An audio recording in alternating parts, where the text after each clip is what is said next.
Who is Leonardo da Vinci? Painter, inventor, polymath, architect, writer, musician. How much does this guy do? He does way too much things. I mean, look at the word. I don't even know how to say that. Oh my God. Leonardo was born in Vinci, Italy on April 15, 1452. His last name was Da Vinci, meaning from Vinci. Leonardo had artistic talent. At the age of 14, he apprenticed to Verrocchio, who was one of Florence's great artists. He learned about artistic techniques and how to prepare and use different materials. The hard work paid off. Look at some of his great artworks. Leonardo is considered one of the most accomplished artists who has ever lived. So how many paintings did this accomplished artist actually complete? 100? 500?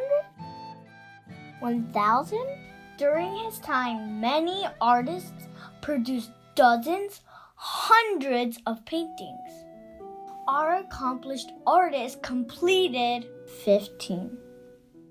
How does that make him such a great artist? Well, it is because he also produced thousands and thousands of drawings. Leonardo was a very inquisitive person who carefully studied nature and man-made machines.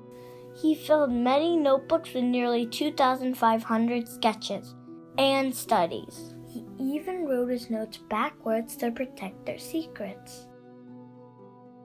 Many of his sketches were done while studying human anatomy, which he learned by secretly dissecting dead bodies. This knowledge helped make his paintings more realistic. But how could he dissect during this period? The answer is Leonardo da Vinci is the Renaissance man. Okay, what is the Renaissance? The Renaissance was the period after the Middle Ages in Europe, beginning in the 14th century and ending in the 17th century. The Renaissance began in Florence, one of many powerful and wealthy city-states in Italy. It quickly spread all over Europe. But how were the Renaissance and Leonardo's human anatomy experiments related? First, let's start with the word Renaissance, which means rebirth. Okay, what is rebirth? During the Renaissance, people renewed their interests in the ideas of ancient Greeks and Romans. So a rebirth of ideas and learning. But it was also about new ideas, new discoveries, new experiments, and new inventions. At the heart of Renaissance thinking was the emphasis of the individual over things like religion, human needs and values over divine beliefs and matters, aka humanism. Humanism wasn't against religion per se, but it gave people the rationale to seek truth and wisdom from all philosophies and encouraged experimenting and making new discoveries. So how did this rebirth spread so quickly compared to previous movements? Answer: the printing press, an invention that brought printed books and pamphlets into thousands of homes, inspiring more people to learn to read and expediting new ideas to spread more easily. This rebirth found a home with the artists too. Renaissance art marked the resurgence of ancient Greek and Roman art, as well as exploration into new artistic ideas and techniques to make their sculptures and paintings more realistic. Some of these pioneering artists were Leonardo, Michelangelo, Raphael, and Titan. What was this technique for realism?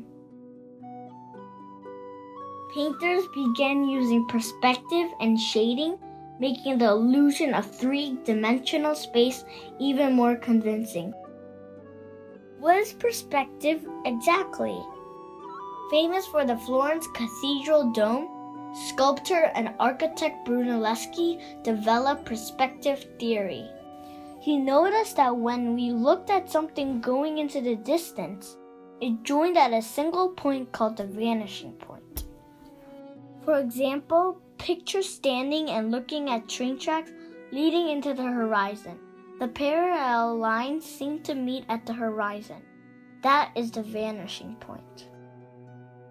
Perspective became a source of endless inspiration and delight to many artists. This painting was painted by Masaccio. He was one of the first Renaissance painters to truly master perspective. See the septa and his Holy Trinity fresco? Looks like a real alcove high up in the chapel wall. Paolo Uccello was another artist fascinated by perspective and foreshortening. Look at his picture of the Battle of San Romano. Look how he deliberately angled broken lances on the ground towards the vanishing point. He also painted people and objects smaller the further away they were and foreshortened the fallen soldier. This painting is by Leonardo and is called The Last Supper. He made the vanishing point right behind the head of Jesus in the exact center of the picture.